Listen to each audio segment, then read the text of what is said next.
Magandang araw sa inyo. Ako si Mabel Licyayo, mag-aaral ng NZSU mula sa Kolehiyo ng Pagtuturo.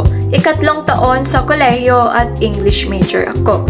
At ang tulang ito ay aking pagsaludo para sa mga guro ng siglo XXI. Mga guro ng siglo XXI, ako'y saludo sa inyo mga guro ng siglo XXI. Kahit teknolohiya ay mabilis na lumalago, sa gitna ng pagbabago kayo'y hindi sumusuko. Handa kayong sumabay, handang-handa kayong magturo. Hindi sapat ang libro, kulang ang mga kagamitan, ngunit nagagawan nyo ng paraan. Kahit sariling bulsa ang inyong mga puhunan.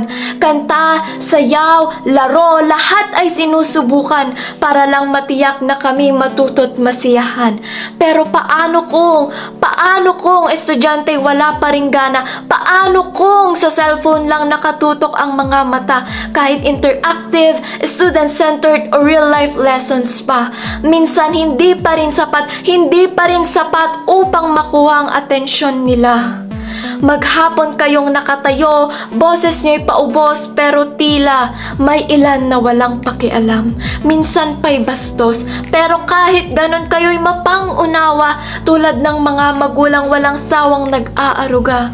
Pabago-bagong kurikulum, bagong teaching styles, gabi, araw kayo'y nag-aayos ng aralin upang gawing masigla't may buhay. Sinisikap gawing makabago, masaya't makulay, pero minsan parang walang bumibilib sa inyong mga husay. Ako rin ay nangangarap na maging guro, oo. At minsan nagdadalawang isip na ituloy ito. Pero habang nakikita ko kayong lumalaban at hindi sumusuko, mas determinado akong ituloy ang pangarap ko.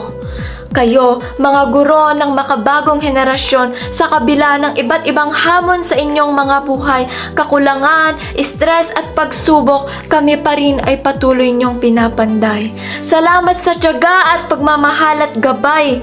Dahil sa inyo'y kami may kinabukasang naghihintay.